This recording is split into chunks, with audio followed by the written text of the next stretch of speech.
Os últimos 2 anos testemunharam o surgimento da internet tátil, TI, com o florescimento mundial das redes 5G. O TI é considerado um componente-chave das redes 5G, que combina comunicações móveis com a internet das coisas, IoT, e fornece um estilo de vida mais conveniente e seguro, especialmente na construção de um ambiente de comunicação de latência ultra-baixa para aplicações críticas de tempo. O sistema de transporte inteligente é um caso de uso importante do TI, que ajuda a melhorar a experiência do motorista e a segurança.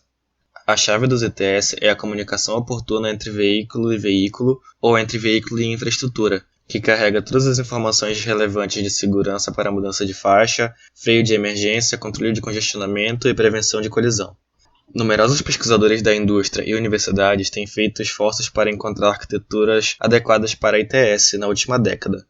Após vários anos de pesquisa, foram encontradas 2 soluções líderes para comunicações veiculares, a 802.11p e a LTE-5.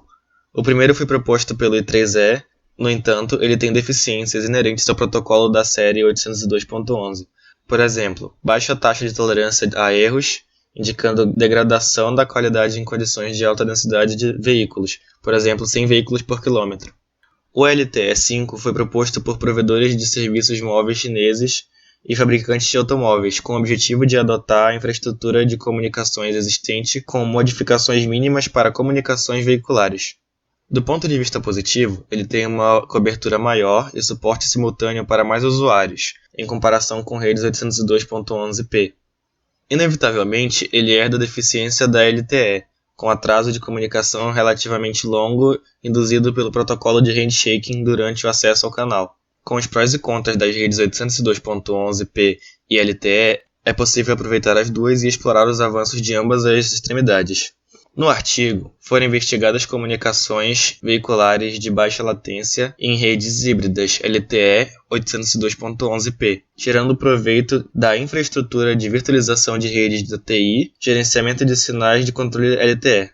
Foi proposto um novo protocolo de transferência vertical para a comutação perfeita entre redes 802.11p e LTE. Eles primeiro investigam o desempenho de atraso de redes 802.11p e LTE para comunicações veiculares com extensos estudos experimentais em NS3. Um novo modelo matemático foi desenvolvido para revelar a relação entre os atrasos na comunicação e a posição de veículos. Com base nesse modelo, foi desenvolvido o protocolo de handoff proposto com o objetivo de minimizar o atraso na comunicação. Dando continuidade, no capítulo 2 é avaliado o comportamento de atraso das redes LTE e 802.11p e apresentadas algumas análises para uma rede híbrida, obtidas a partir do simulador NS3. Bom, então vamos falar um pouco sobre as características de uma rede LTE tradicional, que é composta basicamente por equipamentos de usuário, geralmente celulares, e estações básicas. No contexto das redes veiculares, um carro pode ser comparado a um equipamento de usuário que se move com muito mais velocidade e que pode percorrer longas distâncias. A figura ao lado retrata como seria a rede LTE. Se comparada a 802.11, essa tecnologia abrange maior área de cobertura e de densidade de veículos, e ainda possui alta confiabilidade. Mas, devido ao uso do protocolo Handshake durante o acesso ao canal, a média de atrasos LTE é maior do que 802.11 para densidades relativamente baixas de veículos. Já redes 802.11 usam o protocolo CSMA-CA para acesso ao canal compartilhado. Esse protocolo verifica se o canal está ocioso. Se estiver ocupado, é preciso aguardar um tempo aleatório. Entretanto, esse tempo de espera pode ser muito longo e, como consequência, quando ocorrer uma densidade maior de veículos, essa rede tende a ter mais retardo que a LTE. Tendo conhecido algumas das características das redes, podemos avaliar o estudo experimental com NS3, que simulou uma rede híbrida LTE 802.11p, em que tem-se em uma estrada reta de 1 km 3 tipos de carro. Um carro azul, que é o veículo alvo da simulação, um carro rosa, que envia pacotes ao azul e que tem seus pacotes contabilizados nas análises estatísticas, e os carros verdes para tráfego de fundo. Os pacotes medem 256 bytes e são enviados à frequência de 0,125 Hz em diferentes densidades de veículos, de 25 a 150 veículos por quilômetro, como é indicado na figura em que temos os 3 tipos de carros distribuídos de forma uniforme ao longo da estrada. Alguns dos resultados obtidos na simulação estão representados no gráfico da figura 3 de delay pela densidade. Neste gráfico, os dados discretos coletados são os pontos destacados, enquanto que as linhas tracejadas são previsões obtidas pelo processo de regressão gaussiana. Em azul, temos a rede 802.11p e em verde a rede LTE. Então, pode-se observar que com o aumento da densidade de veículos, a rede 802.11p tem um aumento considerável no delay, ocasionado pelo uso do protocolo CSMA-CA, como já explicado anteriormente. E o segundo gráfico obtido pelas análises, na figura 4, apresenta a relação entre o delay e a distância emissor-receptor. Para distâncias menores, a rede 802.11p é mais eficiente, porém, com o aumento da distância entre os veículos, esse tempo aumenta, devido à rede possuir uma área de cobertura menor. Então, esses são os resultados obtidos pelo experimento. Bom, irei falar agora um pouco a respeito da modelagem baseada em GPR. Sua regressão do processo gaussiano pode ser prorrogado para resolver tarefas de aprendizagem, tanto supervisionado, por exemplo, classificação probabilística, e sem supervisão, por exemplo, coletor de aprendizagem, enquadramento de aprendizagem. A respeito da cricagem, é um método de regressão usado em geoestatística para aproximar ou interpolar dados. Na comunidade estatística, também é conhecido como processo gaussiano de regressão.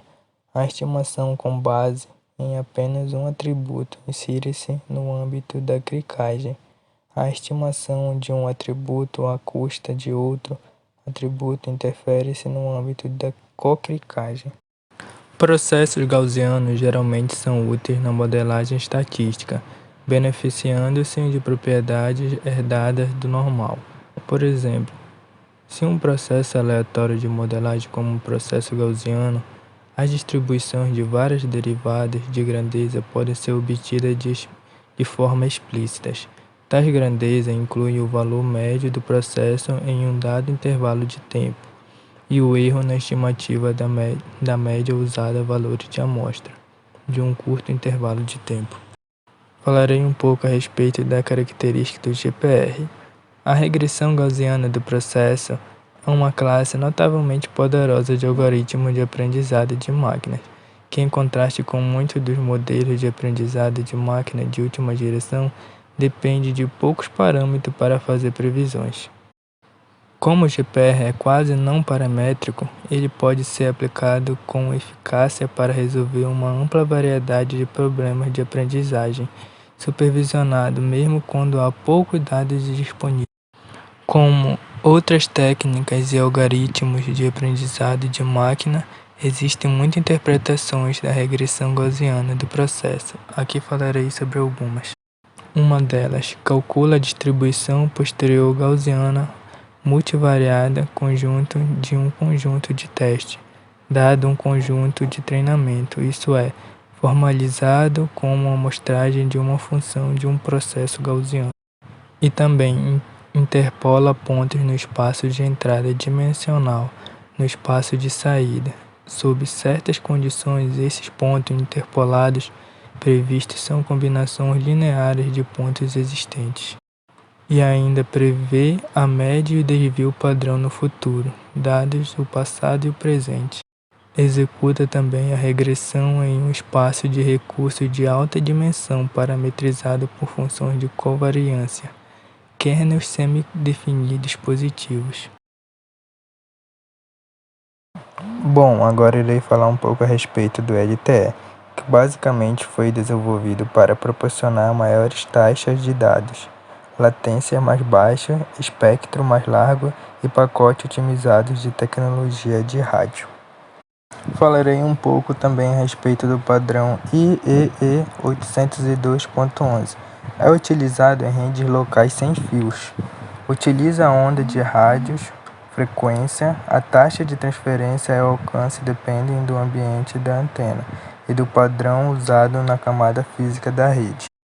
O padrão opera nas camadas 1 e 2 do modelo OSI, portanto é responsável por pegar os pacotes de dados passados pelo protocolo de alto nível usado e dividi-lo em quadros e transmitir no meio via radiofrequência.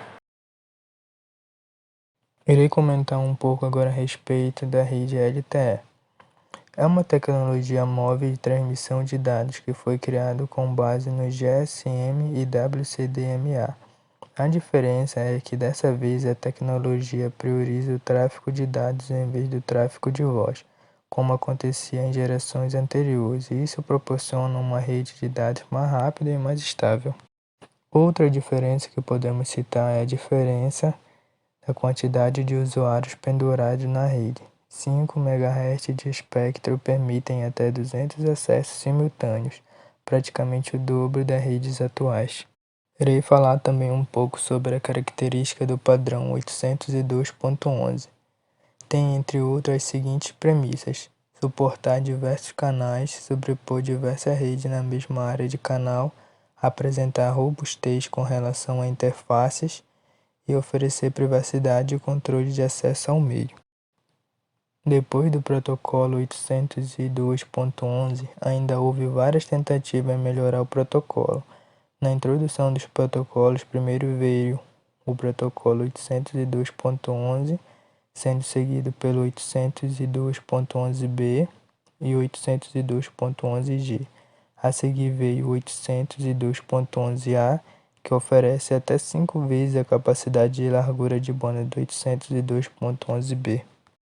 A especificação 802.11 como padrão para redes sem fios foi retificada, então, pelo IEEE em 1997, como todos os padrões 802. O 802.11 foca nas duas primeiras camadas do modelo ISO, a camada física e a camada de enlace.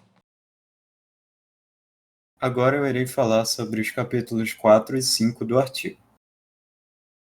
Durante todos os capítulos anteriores, foi analisado as estruturas, as tecnologias que seriam usadas para o protocolo proposto. Foi analisado, ao longo do artigo, que mesmo com a descoberta do ponto de troca teórico entre as tecnologias, que foi utilizado o modelo do capítulo anterior, do capítulo 3, na prática nem sempre será esse mesmo ponto teórico. E isso devido ao atraso nativo durante o processo de entrega. Então, entre as duas tecnologias, entre o 802.11p e o LTE, a gente tem esse delay nativo de 500 milissegundos. Além disso, os GPS podem possuir precisões diferentes. Então, as respostas do GPS elas podem variar na sua precisão, principalmente em distâncias menores do que 5 metros. E isso influencia bastante. Então, temos esse ponto teórico, mas não há a certeza de que ele será realmente o ponto em que será feita a entrega, a transferência da conexão. Para solucionar essa problemática, então, é estabelecida uma zona de alerta, um intervalo de tempo necessário para o processo de entrega ter a maior eficácia possível, sem perda na conexão, a maior confiabilidade possível. Essa zona de alerta ela é definida como o produto entre a velocidade média do veículo e o tempo total que ela vai ser preenchido depende de algumas variáveis, elas sendo o delay nativo, que foi comentado agora há pouco, e o delay produzido pelo GPS, que pode ser calculado com a sua precisão sobre a velocidade do veículo. Então, o máximo entre essas duas variáveis vai ser o tempo que vai se prolongar essa zona de alerta. Vai ser um espaço de preparação para que seja efetuado o processo de entrega da conexão. A zona de alerta vai ser essencial para que o protocolo tenha a maior eficácia possível. Dito isso, é definido um framework com uma SDN, uma rede definida por software, para que haja um painel de controle. Então temos esse framework que remove os obstáculos entre as estações de dados das duas conexões. Por exemplo, na figura mostrada no slide, nós temos um esquema. O veículo, ao longo do tempo, ele está mudando sua posição. Na primeira metade, é possível ver que os dados estão sendo transmitidos, a conexão está estabelecida como o 802.11p. E temos o framework que contém o monitoramento, que mantém o controle dessas conexões. E assim que ele chega na zona de alerta, ele chega no ponto que é necessário se preparar para a transferência, a rede definida por software manda um sinal, na verdade ela manda dois sinais. Um sinal solicitando o processo de entrega e uma mensagem de controle já para desligar a conexão anterior, nesse caso a 802.11p, que ela já vai se tornar obsoleta, ela vai ficar com muito delay, então vai ser necessário essa troca, essa transferência para o LTE. Então, o veículo, assim que entra na zona de alerta, é preparado essa troca, com base nas mensagens do framework, e assim é feita a troca e muda para o LTE, pelo esquemático. Pode ser facilmente visto isto. Então, como último experimento, foi feita uma simulação. Vale lembrar que ela foi feita usando o NS3, sobre os seguintes parâmetros: a velocidade média do veículo de 60 km por hora, o tempo para a troca, o delay nativo, que comentamos de 500 ms, e a precisão de GPS de 5 metros. Pelo esquemático, a gente pode ver pela linha vermelha tracejada, foi a da simulação com os parâmetros, e ali as pontilhadas são os tempos já estabelecidos nos capítulos anteriores, da transferência entre as duas tecnologias. Então nós temos ali, com base na mudança de posição do veículo, no caso, sender-receiver distance seria a posição do veículo, e ela vai se alterando, e à medida que ela vai se alterando, o delay na conexão atual ela vai se aumentando também. É possível ver por aqui que começa a zona de alerta. A partir daqui já vai começando a se preparar para a mudança de tecnologia. E aqui é possível ver também que a transferência ocorre antes do estabelecido de forma teórica. É importante ver que com a implementação da zona de alerta, o veículo pôde mudar para o LTE antes mesmo do ponto teórico, o que mostra a importância dessa estrutura de protocolo, com o framework, com a zona de alerta, traz mais eficácia, traz mais confiabilidade.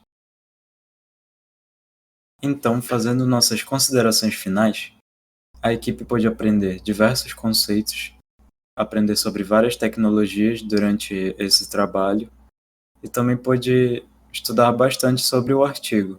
Nossas conclusões sobre o artigo é que o protocolo ele se mostra bem interessante, se mostra promissor para esse tipo de comunicação veicular e se especula como seria esse mesmo protocolo com 5G no lugar do LTE. Como é que se comportaria, o que seria feito para mudar, fica apenas a especulação, já que o 5G ainda está emergindo. Bom, aqui estão as referências do nosso trabalho. Muito obrigado.